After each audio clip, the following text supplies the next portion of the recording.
तो उनकी माता और पत्नी की बात से यही लगा कि प्रशासन 2 थाना की पुलिस पिछले कई दिनों से लगातार दबाव बना रही थी सरेंडर को लेकर। तो हमने उनकी पत्नी से पूछा कि सरेंडर किस केस के लिए? उनपे तो केस सुने हैं, बहुत सारे केस हैं। हम लोग जब ये घटना घटी तो हम लोगों ने भी सर्च किया तो केस तो बहुत सारे हैं। तो बोला कुछ दिन पहले कोई माइंस में कोई घटना घटी थी।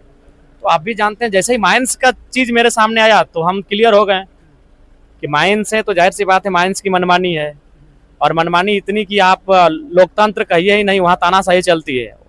अभी आज जो परिस्थितियां हैं खनन के क्षेत्रों में, औद्योगिक क्षेत्रों में, कंपनियों के क्षेत्रों में, आज भी ब्रिटिश इंडिया कंपनी के तर्ज पर हमें लगता है कि मनमानी चल रही है।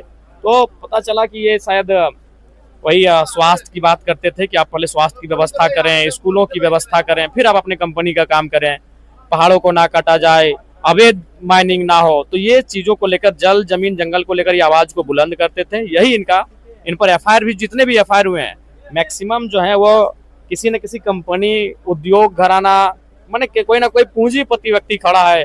ये आप याद कर सकते हैं, गुरुजी के टाइम में होता था महाजनी आंदोलन, महाजनी के खिलाफ, सामंत के खिलाफ। तो अभी तो महाजन और सामंत है नहीं, उनका स्थान कंपनी फैक्ट्री में कुछ लोगों ने ले लिया है। मैं सबको नहीं कह रहा हूँ भाई, सब ऐसे हैं, कुछ लोग तो हैं, कुछ नहीं, बहुत ज्यादा लोग ऐसे हैं। कम लोग ईमानदार हैं, ज्यादा लोग गलत कर रहे हैं। तो सामंत और महाजनों का स्थान किन्होंने ले लिया है? अभी जो आज कंपनियां हैं, आज जबरन जमीन ले लेना, बिना मुआवजा के काम करना, लाठी डंडा लेना, पुलिस को भेज देना, रात को उठवा लेना, कंपनी के खिलाफ जाओगे तो रात को घर से उठा लेना, ये तो हर जगह हो रहा है। ये आपके गोड्डा में नहीं, धनबाद, बोकारो, हजारीबाग, गिरिडीह, जमशेदपुर, हर जगह यही हो रहा है। आप उस दिन सरायकेला में सुने होंगे कि हमारे जो पार्टी के प्रत्याशी रहे थे वो भी आदिवासी हैं, संथाल हैं, उनके खिलाफ राजस्थान के पूंजीपति लोग चले गया था डीसी से मिलने के लिए। क्यों ना? उसका मांग था कि आप 8 घंटा वर्कर को खटाइए, उन लोग खटा रहा है 12 घंटा, तो मांग गलत नहीं था उसका भी। तो ठीक उसी प्रकार ये जो सूर्या जी का मैटर, उनकी पत्नी, उनके आसपास गांव से मिलने के बाद जो पता चला मैटर यही था, वह कंपनी की गलत नीति, अवैध खनन, अवैध कार्यों के खिलाफ थे।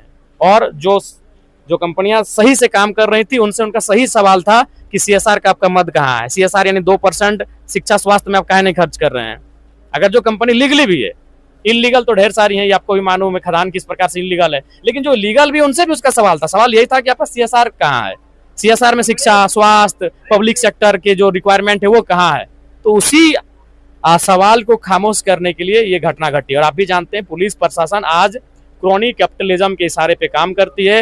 ये तो आदमी, अगर वो क्रोनी कैपिटलिज्म जो गुजरात, आंध्र प्रदेश में, दिल्ली में बैठे अगर पूंजीपति लोग इशारा कर दे तो एक पूरे गांव को इनकाउंटर करके खत्म कर देंगे, ये व्यवस्था है।